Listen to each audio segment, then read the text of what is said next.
Joining us live now is the President of the Lismore Chamber of Commerce and Industry, Kronen. Ellen, really appreciate your time. Thank you. Aside from the physical damage, how is the Lismore town, the community, different today compared with just over a year ago before the flood hit?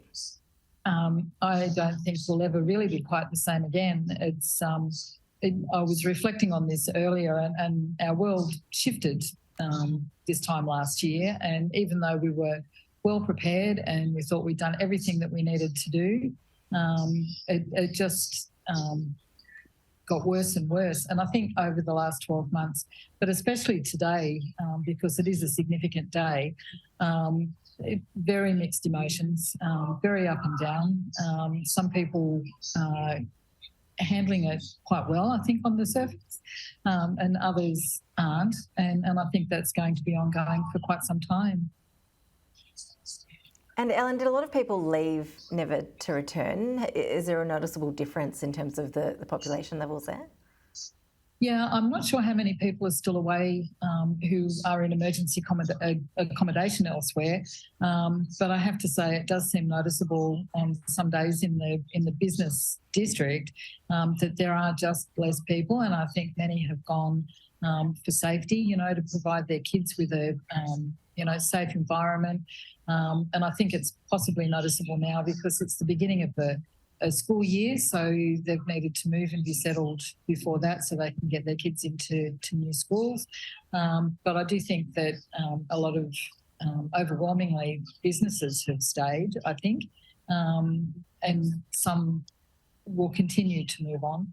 But yeah, it's difficult sort of to get accurate numbers on how many people have indeed left and if they've left for good or if it's just a temporary thing. So, Ellen, what are the biggest challenges you're seeing facing business owners who are still operating in the town? Having the available funding to do repairs, and that has been eased somewhat by the commercial property owner grants that are now available. But getting tradies in to do jobs, electricians, plumbers, that can be really challenging. Even getting stock in, supply chains, I think are almost back to 100%, but it's still difficult on some occasions to get stock in.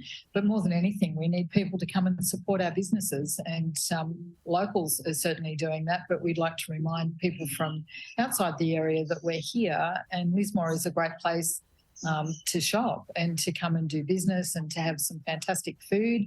And if you're outside of the area, don't think that things are going to be all sad and horrible. They're not. We are coming back. We are rebuilding our businesses, and even though there's still a long way to go, we need people from outside to come in and support us as well.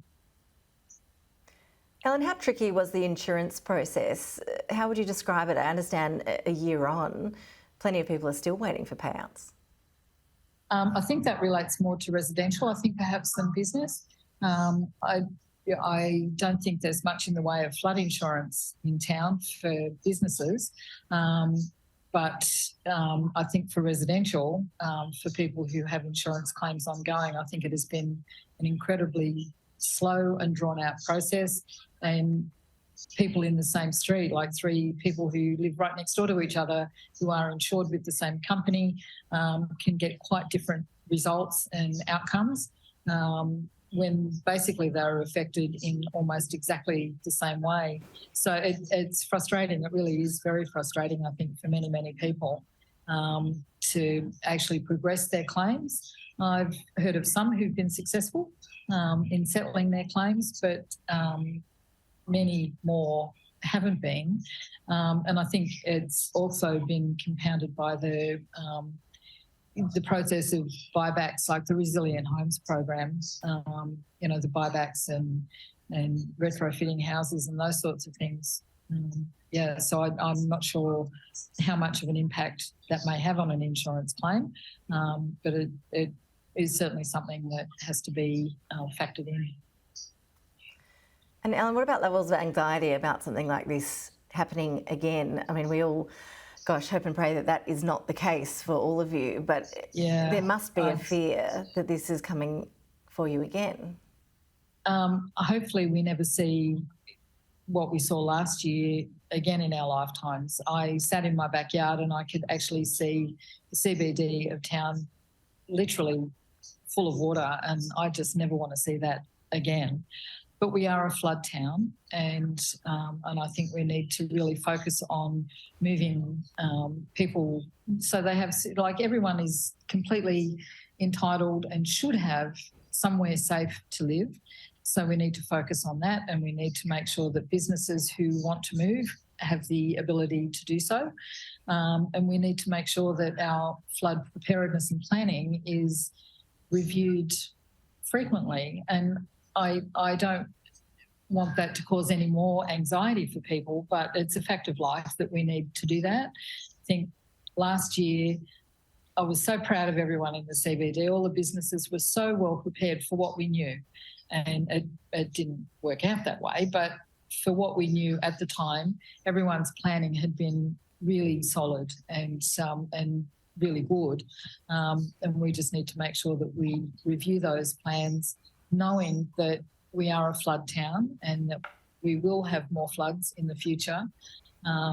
But I think, along with everybody else in town, I'm so hoping that we never see that much water again. I still can't comprehend all of that water. It's just astonishing. And I never want to see it again.